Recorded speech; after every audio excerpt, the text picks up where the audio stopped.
We never didn't show up when it was live in the studio. Well, I mean, when there's Roberta's Pizza on the line, you kind of like... But it wasn't free or anything. It's still an excuse to eat Roberta's and put it on your business card. That's a business lunch right there, baby. That's tax-deductible pizza. That's a tough thing to turn down.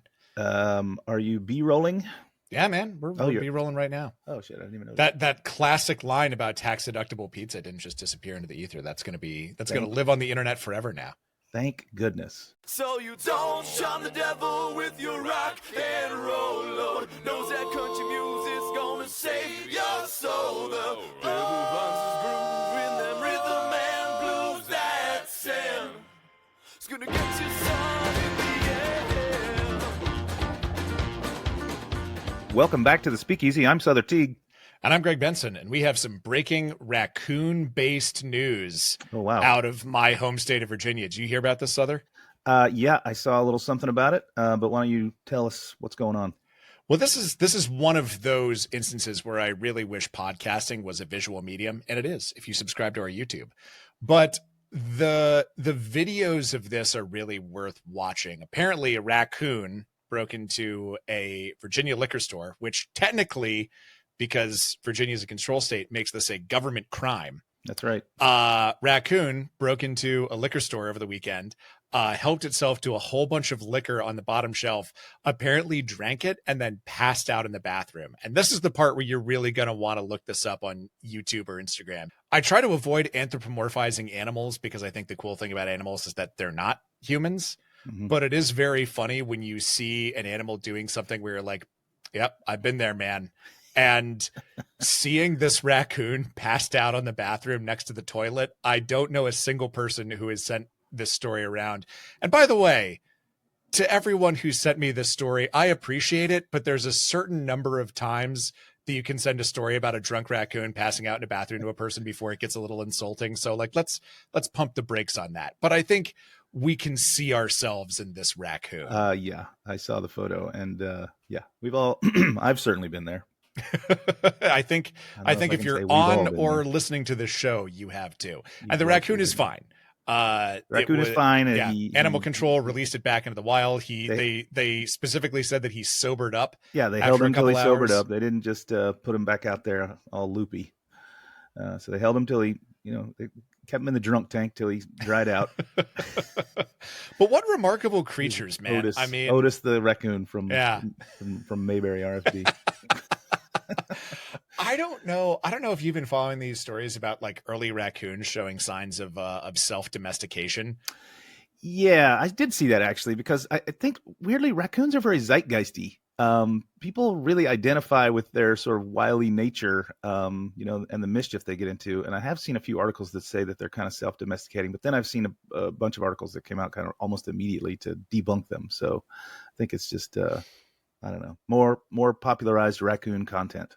Yeah, and that could also be like one of these days at the top of the show, I'm going to just fully go into those articles coming around about how millennials are the drunkest generation. I'm just going to go into that with a flamethrower and burn it down, because I do hate seeing these things of like, oh, look at this clickbaity thing, and then actual scientists chime in to be like, it's not really happening. Yeah. But I think it's their weird little thumbs. I think it's the fact that they have those opposable thumbs that help us kind of see ourselves in these weird little trash bandits, And the mask. I think the mask is what really attracts people too. Yeah, the mask sells it as well. Humans love to see faces. Well, I mean, we could talk just for a second, but I want to get to our guest. But it is that time of year, so now we've got the competitive race going on. It used to just be sort of the one game in town. Miracle happens at this time every year, but then now there's Jingle Jangle, and then the Krampus Cove, and then also there's lots of just independent folks at bars all over the country and world who are just doing month-long or more holiday pop-ups every year. What do you have an opinion on this? I do, but it's it's one of these things where I don't trust my initial take, because my initial take is very Grinchy. My initial take is very just kind of like, has this gone too far? Has this jumped the shark? If we have like a number of different franchises out there offering to Christmas the fuck out of your bar, is this a sign that the trend has peaked? Because I like it.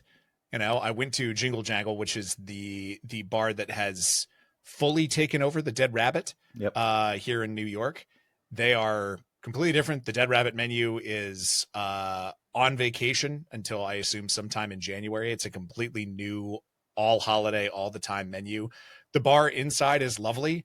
It's very Christmassy. It's very festive. I went the weekend before Thanksgiving with some friends, had a lovely time. The drinks were delightful. You can still get an Irish coffee, thank Christ, because I was really hungover that day.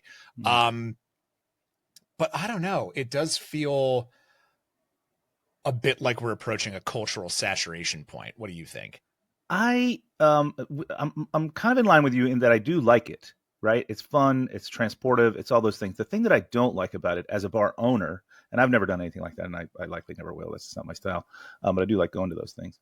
I think that, like, let's use the Dead Rabbit since you brought them up.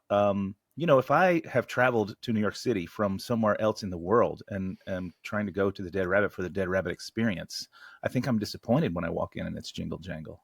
Yes. And this actually Right? happened to me last year when I was traveling. I don't want to say what city and what bar it was because I don't want to shit on them. From what I hear, they're great, but I was there for that lovely week in between Christmas and New Year's, which, by the way, a friend of mine told me is called the Meridium, which I think is a really fun name, and I think everyone should start adopting that. The Meridium, Okay. the week that connects Christmas to New Year's, and God. our guest gets it. Sother, it looks like the penny hasn't quite dropped for you. Yeah, the Meridian. We'll bring our guest in here and I he can get it. explain it to you live on air. I like it. I was just in shock. your delicate virgin ears were just couldn't handle it. It's true. But yeah, I was excited to go to this bar in this city that I don't live in, and I pulled up in the Uber, and there's a line, and I can see inside, and it's all Christmas, and I was like, God damn it! Well, let's just go get pizza instead.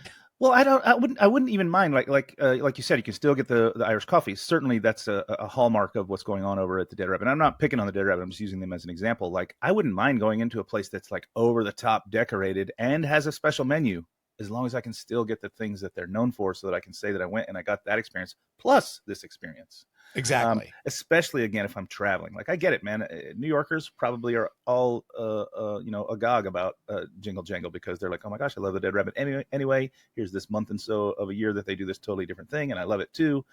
Great.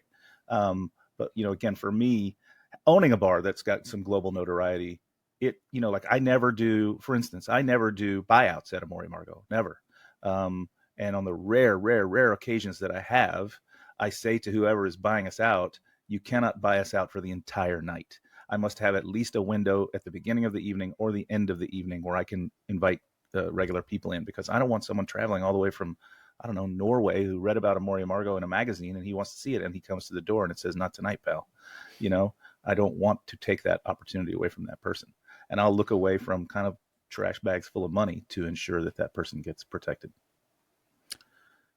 God bless you, Sother. That's the true meaning of Christmas right there, buddy.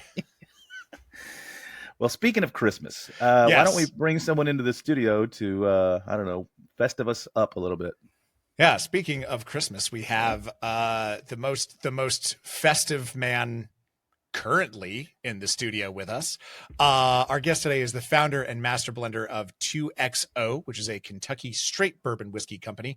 We've got Dixon Dedman. Thank you so much for jumping into the studio with us, man. It's great to see you. Thank you for having me. I was just able to get here. I've been visiting a friend in the hospital here recently. Oh no. Yeah, it was all on him. He's a silly raccoon that got drunk in a liquor store, and I had to go and check on him, make sure everything was all right. Animal control kind of tranked him, and just an old buddy of mine from my college days. Nice. That actually is. They are going to kind of like just release him into the wild later, aren't they? Sure. Just kind of like, okay, yeah, he'll be back. Listen, back and better than ever. Showing early signs of domestication, but he's not there yet. So let's start off with a little family history, a little background on you before we get to 2XO. I want you to tell me a little bit about the Kentucky Owl. Yeah. I wasn't aware of this until I started reading into your backstory, and I think it's cool. So who started that brand and what happened to it in 2014? Yeah, I got a lot of, there's a lot of history here. And I think that's kind of part of being, Kentuckian. I guess people got here and they don't really move, so you're stuck. But my Kentucky Owl is a brand that was actually started by my great grandfather. And he's about 6 years old, and his parents passed away. Lost both his parents. He was adopted by his uncle, who he adopted him, became his But at that time, this gentleman his name was Judge William McBrayer, and McBrayer owned. In addition to being the county judge executive of Anderson County, Kentucky, which is home of Wild Turkey Distillery, home of Four Roses Distillery, he was the judge of that community. In addition to owning three of his own distilleries at that time, and so when his adopted son got married in 1876. He gave him the land and the funds to build his own distillery, which he did in Mercer County, which is the county just south of Anderson, which is where I grew up. He built a distillery there on the Kentucky River that it was operational beginning in about 1879. And he did a lot of contract distilling, but he also his kind of flagship brand was called Kentucky Owl, and so he operated that distillery. In addition, he was also a pharmacist. He was went to Northwestern and was a pharmacist in town and had this kind of distillery side hustle up until Prohibition. So that was the end of Kentucky Owl. And I, another side of my family, I grew up in the hospitality business, kind of the small country inn business. That was also in my family for a long time. My great grandmother on a different side started that business in 1919. And so, I took that business over in the late 90s, early 2000s, and that was what I did. I was the fifth generation of my family to do that. When we got out of that business, we were 104 years into that business, 5 generations.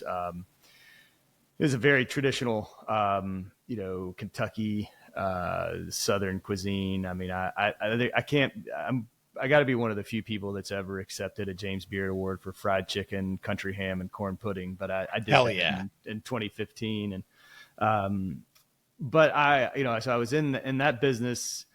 It's weird. A lot of people don't realize this about Kentucky, but for forever, there were more dry counties in the state of Kentucky than there were in the country combined. And so we were operating this white tablecloth kind of Southern staple in a dry county. That changed in the early 2000s. I put in a big bourbon bar. We really were kind of the first to jump on that bourbon tourism, kind of hosting people as they came to visit distilleries, and people quickly realized that when they go to distilleries, you don't get to taste all the really good stuff they make. You just get to taste their, and so, I built a bourbon bar, top 50 bourbon bar in the country within, 6 months of being open completely illegally, buying everything secondary market, we were kind of the place for people to go when they were in town to try some of the stuff that they'd heard of, but had never seen. And got so into it, I just decided, I really want to pursue this. I've always dreamed, and my family's always dreamed of kind of resurrecting this bourbon brand. And I was, I guess, young and dumb enough and fearless enough to say, hey, I can figure this out. And that's exactly what we did. I started working on that project in about 2008, 2009. We launched Kentucky Owl in about 2014. Got it out there. It was, it's just a very kind of targeted small thing that absolutely, I think the charm of it, part of the charm and part of what made it successful was that, it was a partner and I with no plan. I knew what I wanted to do in the space. I knew what I thought was interesting, a soft spot in the whiskey space. It kind of hadn't been, people weren't really going towards at that point. And I thought, it was exciting but there was we didn't have these financial backers that wanted us to be somewhere in 3 years or somewhere in 5 years. There was, it was all just fun and really thought initially, like if no one buys this stuff, I'll just have a bunch of cool whiskey to pour at my kids' weddings one day. And, and I never in my wildest dreams did I think it would go where it went and do what it did and allow me to do the things that I've done and to be in this business for, I don't know, approaching 20 years now is kind of insane, really. That was probably a lot longer answer to that question than you were looking for, but listen, we love the history, and I think that that's part and parcel to the whole package that comes with American whiskey, right? There's always a story and some lore, and I think that's what makes people so drawn to it. So you were doing all this stuff at the Beaumont Inn. Am I understanding you correctly? The Beaumont Inn is done 100 and some odd years, and you let it go? No. We I got to a point where I really, it was time to.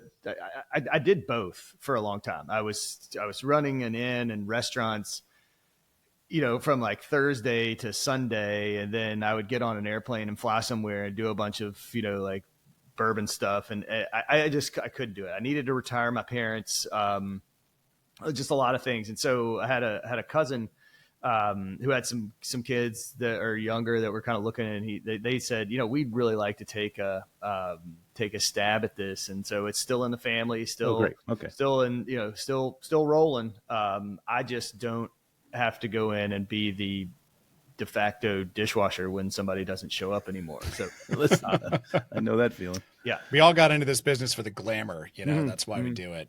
You all know this, like you talk to people all the time and they're like, oh, it's gotta be awesome. It's like, it's great. Because I don't know from day to day that, I'm going to be a dishwasher. I guarantee I plunge at least 3 toilets a day. Like the things you get to do, are just so exciting. Yeah, it's a never ending roller coaster of thrills. I'm right there with you, buddy. Well, okay. So that kind of catches us up close to today-ish. So let's jump in and talk about 2XO now. Give us an overview of this bottle. I'm going to hold one up to the camera. Yeah. I mean, I think Kentucky was this really incredible experience where, I learned a lot about the business. I grew up, as I said, I was in a small independent family business. I mean, you're owner, operator, chief cook and bottle washer and whatever. So getting into like the spirits business, the kind of larger international world. And I mean, I learned so much. I was able to do a lot of cool stuff. And one of the things that towards the end of that, I decided was that, that world and the structure that I ended up in with the Stoli group and things like that, it was just not for me. It was not going in a direction that I was comfortable with. And I'm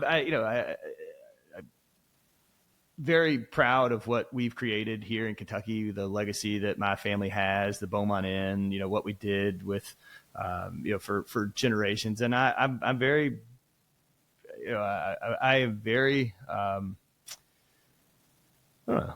I'm not going to put my name on something I don't believe in. And it got to a point where I said, if I'm going to keep doing this, I need to get back to doing something that I really believe in, that I can control, that has is something that is truly kind of, that I've got passion about. And that, so I took all these things I kind of learned from Kentucky Owl and I recreated, a lot of that with 2XO. I mean, I know you made that comment about a story, and there was a period there, I think that was really important. And then I think that it's just overdone. One of the things when I was creating 2XO was like, I did it. Don't get me wrong. I was a heritage brand. I came and told a story about something that happened 100 years ago. You never let the truth get in the way of a good story, and a good story can help you sell some product and, whatever. But I think it went too far in that direction. And so, with 2XO, it was like, okay, let's create a brand, a concept that truly speaks to the liquid in the bottle and what makes that liquid unique. What's special. You all know Kentucky Straight Bourbon whiskey, the kind of rules, laws, they're tighter than any other spirit. And I've always been one that, I want to do things my way. And I want to, if everybody else is zigging, I'm going to zag. I always say that with bourbon, I will color inside the very strict lines that are Kentucky Straight Bourbon whiskey, but I'm trying to use a different color crayon than everybody else. And one of the things that really was impactful to me when I was doing all this experimenting was, how impressive and how impactful secondary new oak interaction is during the maturation process, which is like super wordy. And I'm sorry if that sounds lame, but, I was never as interested in wine finishing, used, port finishing, the secondary cask, for two reasons. One, I felt like it did in some ways kind of violate the terms of what is Kentucky Straight Bourbon whiskey, because it has to be new charred oak. But to me, there was so much opportunity. If you get so much from interaction with one barrel, then during that aging process, why aren't we experimenting with more than just the one barrel's worth of new charred oak? Right. If you look at what White Dog turns into after 6 years in new oak, and that transformation, why not experiment and explore more of that? And so that's simply what 2XO is. 2XO stands for 2 times oak. So everything in the 2XO program has secondary new charred oak interaction during that aging process. It's doubling down on the impact that new oak makes on the product as it ages. I mean, that's incredibly cool. And no one else is doing this, right? I haven't heard of anyone doing secondary new oak. I mean, I remember years ago, because it was something I did a lot with Kentucky Owl. It was one of the ways we were sourcing barrels with Kentucky Owl, and it was really important to me to put my thumbprint on the liquid. And I wasn't going to just buy somebody's 5-year-old barrels and put them in a bottle and say, hey, this is mine. This is something that I created. That seemed disingenuous to me. So I started, well, let's put it in a new barrel. Let's amplify these flavors. Let's build this thing. And I got a call one time, because we talked about it a lot. It's like, this is what sets us apart. Kentucky Owls, limited edition batches, barrel proof, double barrel, different char levels, all the things. And there was one particular brand that called me and said, hey, I just want you to remember that imitation is the finest form of flattery. And I was like, that's what somebody tells you when they're about to drop a bomb on you. When they're about to steal your ideas. Right. And next thing you know, you got a product out there. It's like called something double oaked. And I was like, oh, okay. Yeah. Right. Yeah. And so, there are some that, yes, there are a handful that are doing it. It's not a proprietary concept. It's not something that I could say, oh no, you can't do it. It's just, it's to, and I don't know. To me, it's, but it's kind of always been my thing. It's kind of been, and it's so much so that I wanted to build an entire brand around it, so with 2XO, we've got 3 tiers of 2XO, kind of the oak series, which is what you've got there, the American oak. And we got kind of the icon series across the middle and the Gem of Kentucky on the top. But everything, when you have a lot of these brands, they'll have a one SKU, one product that's double oak, one product that's got, finished with this.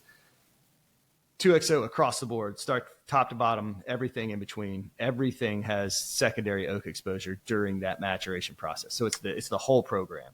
Well, you just mentioned that you're using different char levels. So you just kind of walk me through this one. It's going first into brand new charred American oak, because that's the law. How long does it stay in there? What's the char level on that one? Then when does it switch to another barrel? How long does it stay in that one? What's the char level on that one? That's great. So that was the challenge with 2XO. And I got one right here behind me. So very, very quickly, I'm not surprised. the challenge was I created this whole concept at a time when this industry was exploding. I mean, it is a far cry from where the industry is now, going kind of back in a different direction. But when I was first doing Kentucky Owl, a new barrel was like $150. Right. A new barrel now is $275 to $300 if you can get them, because of this growth. For a long time they were nearly impossible to come by. So I still do the traditional double barreling with the vinyl or the kind of Icon series, collectible series, which is the next step up, and the Gem of Kentucky. But one of the things that was a lot of fun when we were building this was like, how do I get that secondary oak exposure and still create a product like the American oak that you're drinking right now that can live in that sub 50 price point, that can be an everyday kill it on Tuesday, replace it on Wednesday bottle, that we can get into cocktails, that we can get in the rail, that we can work with, mixologists and do some fun stuff. And so I wanted that secondary oak interaction, but if I'm putting $275 additionally in a new barrel every time, I can't get to that price point. Right. So what we did, I worked with a company out of California, and we created these chains. So Wow. this is made up of pieces of oak that were, when they cut the staves off to make a barrel, they take the excess pieces, cut them into little cubes, drill a hole in them. And then before we put this in the barrel, we char the hell out of it. So it's the equivalent of a number 4 char. So the bourbon that you have in your glass right there is an 18% rye bourbon that goes into a char number 3 ISC 53-gallon barrel. It ages for between 5.5 years. And then we roll that barrel out and we pop the bung on that barrel. And we drop this 10-foot chain of charred oak into the barrel. It's got a bung on the end of the chain. So it's a stainless steel string with all this oak threaded on there. It looks like a bunch of charcoal briquettes when it goes into the barrel. So seal that up.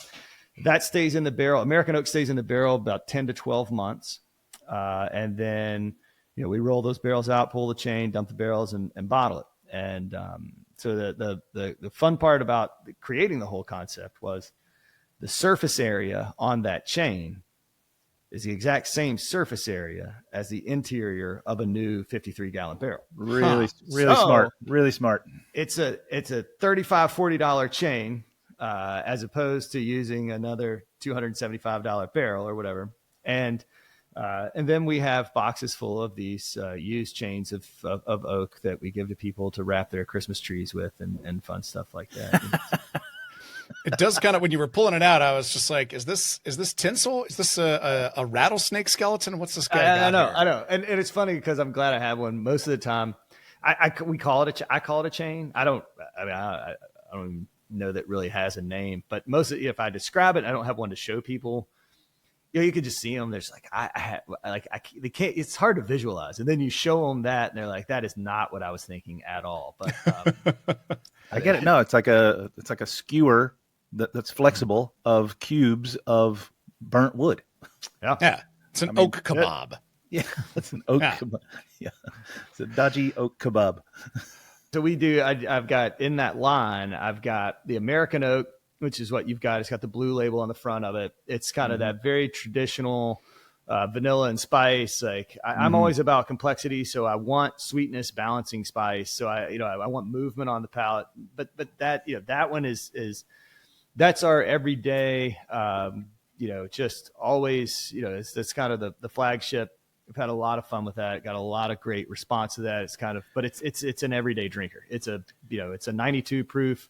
I always say it a lot, like kill it on Tuesday, replace it on Wednesday. Go to your local and grab it kind of thing. It has a sister label, which is French oak, which has a red label on it. So it's the same concept, same liquid, but I put charred French oak in the barrel. I keep that in there about 14 months. So that's a little softer than the American oak. It's a little sweeter.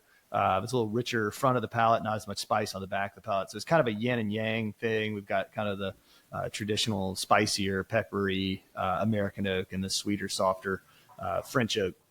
I mean, I love this. I love this innovation. Like, making the chain out of the wood is incredibly smart. Like, I was thinking, oh my God, this guy's.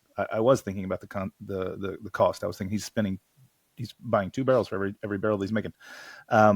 But it made me think. As soon as you picked that thing up and I saw it on screen, I was like, "Oh yeah, I remember." There was a time, they're probably still out there, when a lot of brands were selling these little sort of stave pieces that had holes drilled in them, and then they were charred, and they were thin enough that you could slide them into the neck of a 750 milliliter bottle. And they were saying, go home and oak your own whiskey or whatever you want.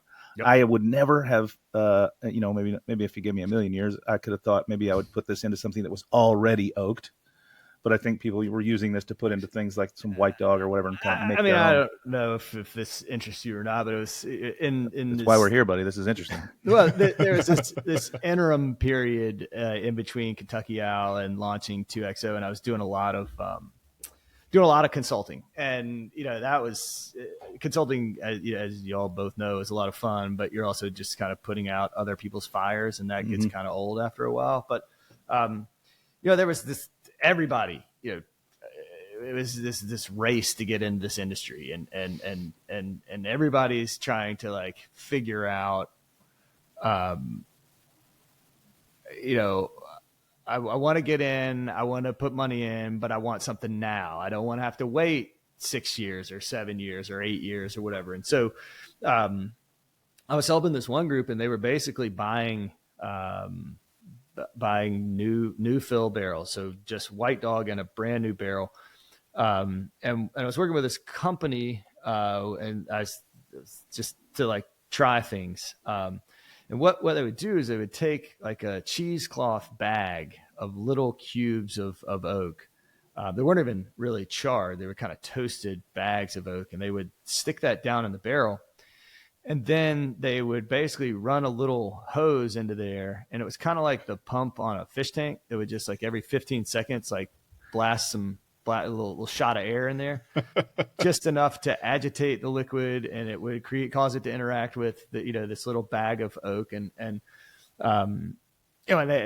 these people were like, oh gosh, it's been 3 weeks and it tastes like it's 8-year-old product. I think we should bottle it now. And I'm just like, yeah, whatever. Just write me that check you owe me and knock yourself out. As soon as it clears, I'll sign off. So I started thinking, hey, this is interesting. And I asked them, I was like, that bag, like, can we restructure that bag, kind of like make it like a long, skinny thing, and so it kind of threads around down in there instead of just being one lump. We were getting this tea bag effect. Right. So like this whole thing evolved. And then I was like, well, I would chart more. And they chart more, and then it would get out here, and it was powder because the cubes were so the heavier char, and then by the time it would move around, it would just turn to dust. And it's like, okay, well, how can we, so the whole process was just kind of this really fun thing. And these guys were insane enough to be like, yeah, whatever this crazy redneck can come up with, like, let's try it and see what redneck engineering. Yeah. Watch this, Yeah.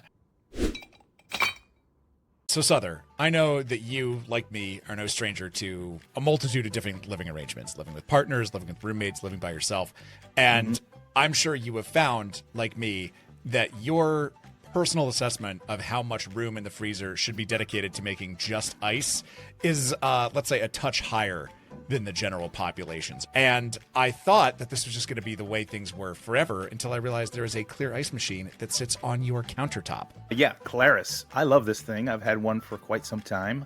It cranks out 4 beautiful 2x2 perfectly glass clear cubes every 8 hours. What you do is you get up in the morning and you harvest the ice out of it and put it into a zip top bag into your freezer. And then you fill it with water and you go to work. And when you come home from work, you harvest again and refill it. And then you repeat that. And you've got 40 cubes of ice for the weekend. And we haven't even gotten to the fact that the ice it makes is beautiful. It's crystal clear. It's nice and hard. It's nice and cold. And it will make your drinks look fantastic and sexy. So if you want to have sexy cocktails for the holidays and not get into any fights with your friends and significant others about how much freezer space you're taking up, go to craftclaris.com. And when you're ready to buy, use promo code SPEAKEASY10 for 10% off your order. That's Speakeasy, the numbers 10 for 10% off.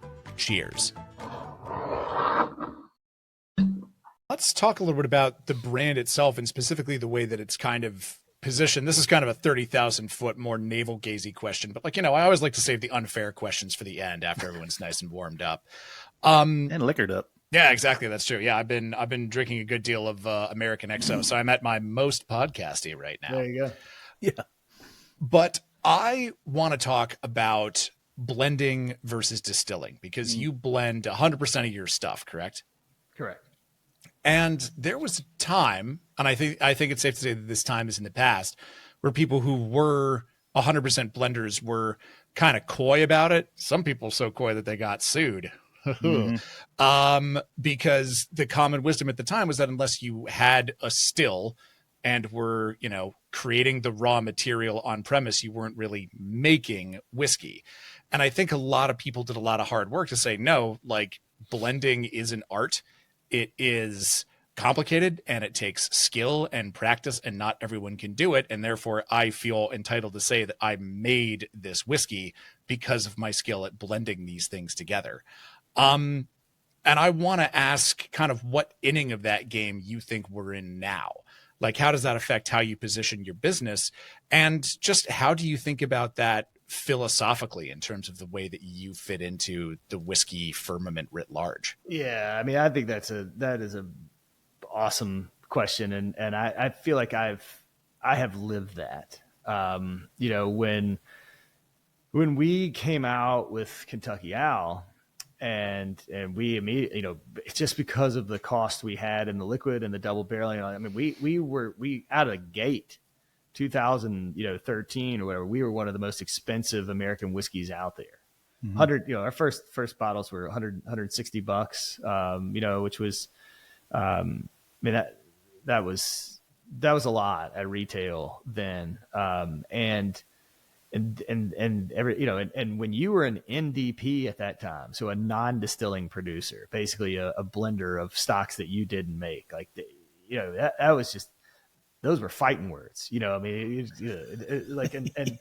that was the whole thing. It's like, oh, this guy, who does he think he is? He got some story about his great grandfather. He's charging this. He doesn't even distill the stuff. He's just a blender. Like, anybody can blend, what's that, and I do. I think that the American whiskey consumer today is so much more educated and so much more involved in the back end of the process than they ever were before. I mean, when you said I'm a whiskey, a blender, and everybody's like, "The hell is that?"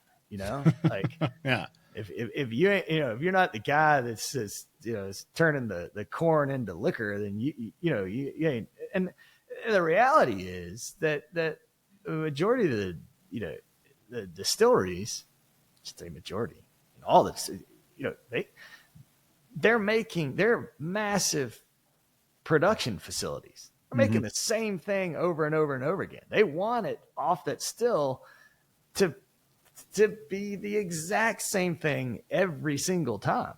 And then the majority of them use the maturation component to take the same distillate and turn it into, different products with different flavor profiles. So, it's really maturation is what separates is the variable for the, but, and then you've got, but for all intents and purposes, for the longest time, it was a recipe, right? We made the same stuff off the still. It goes to this location of the rick house. It stays there for 4 years, and then it tastes like this, and it goes in this bottle. And with this kind of growth and kind of interest in American whiskey, all of a sudden, people are like, hey, we start branching out. We start doing different things. We start, making, these kind of one-off LTO type things. And it kind of opens the door for people who are just crazy enough to, let's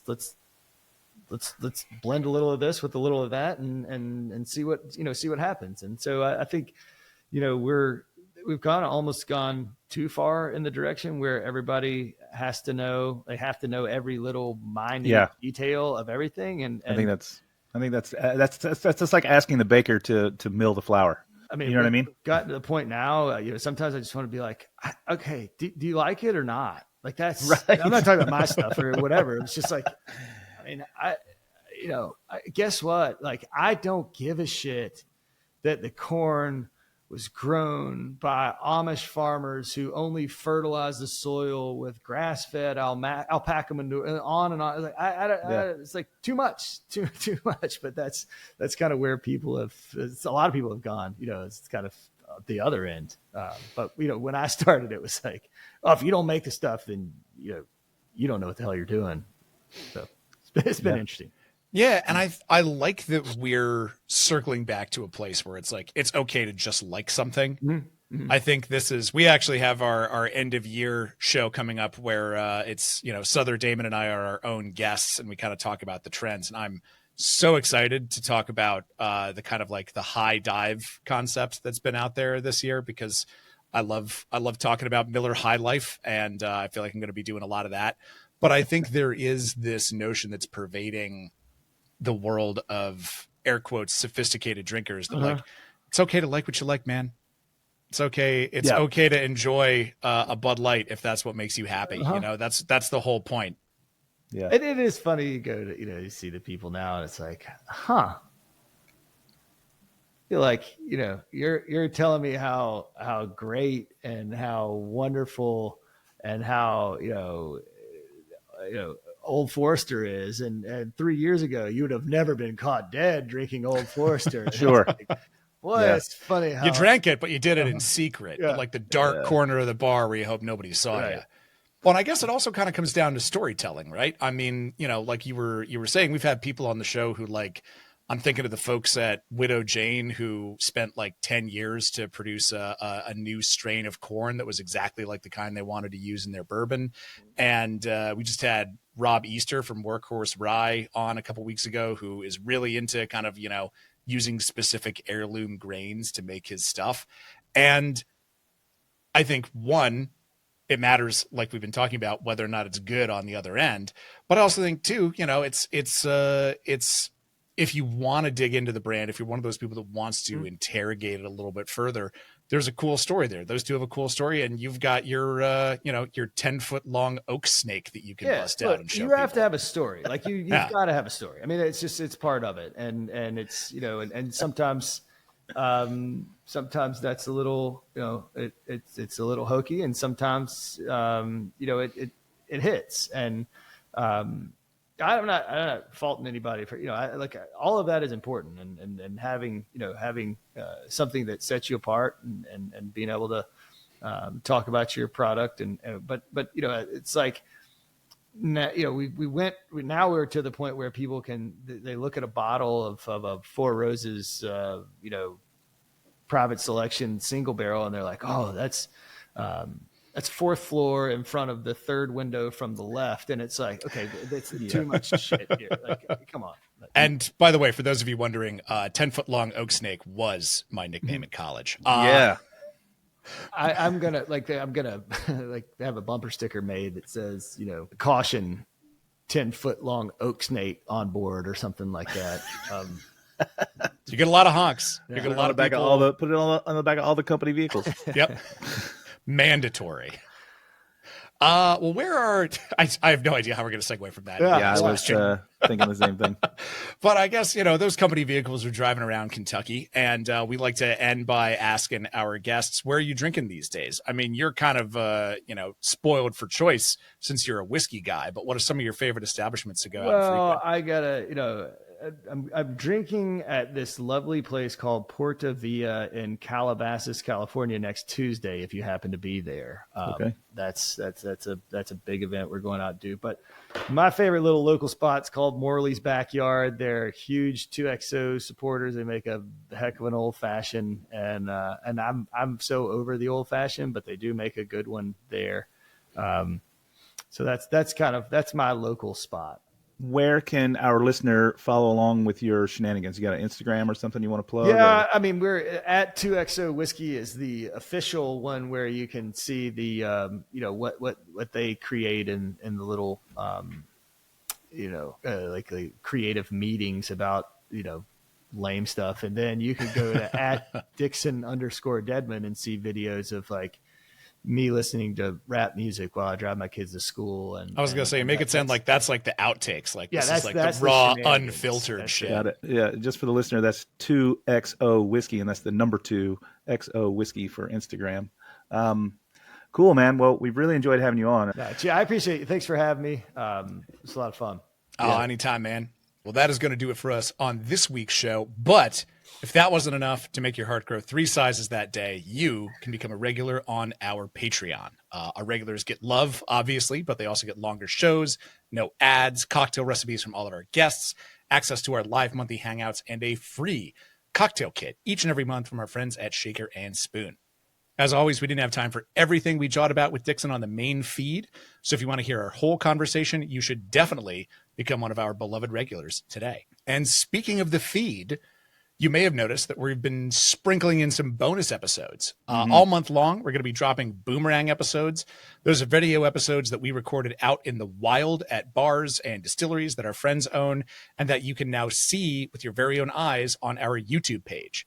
We're doing this because it's the festive season, because we had a great time at these places. We want to share them with you. It's the season of generosity. And because as we all know, our souls are assessed by Father Time every New Year's Eve based on the amount of content we produced that year. And if all the podcasts we made in 2025 weigh less than a feather, we get 6 more weeks of winter. So don't doom us to another month and a half of cold. All right, go to youtube.com/@speakeasy.podcast. We're counting on you. Yeah, we are. Seriously though, I do want to shout out 2 of the folks from a boomerang that just dropped earlier this week. Phil and Andrew from Til Death in Kansas City, which is doing a series of events all weekend long for Repeal Day. This is actually an annual tradition. That is what got their bar started in the first place. 8 years ago today, because it is Repeal Day. Happy Repeal Day, by the way, everybody.